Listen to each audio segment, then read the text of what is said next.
Сергей Гапликов выразил соболезнования семьям и близким погибших в результате ЧП с вездеходом в Печорском районе.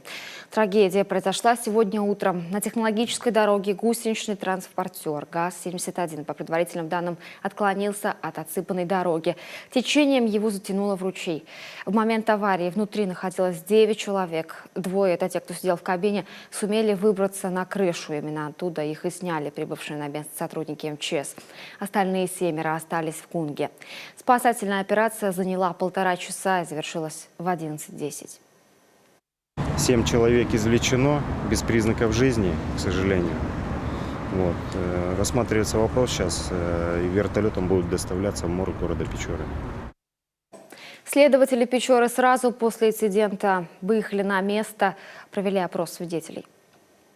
Возбуждено уголовное дело по части 3 статьи 109 Уголовного кодекса Российской Федерации «Причинение смерти по неосторожности 2 и более лицам». Назначены необходимые судебные экспертизы, проводятся иные следственные действия, направленные на установление причин и обстоятельств происшествия.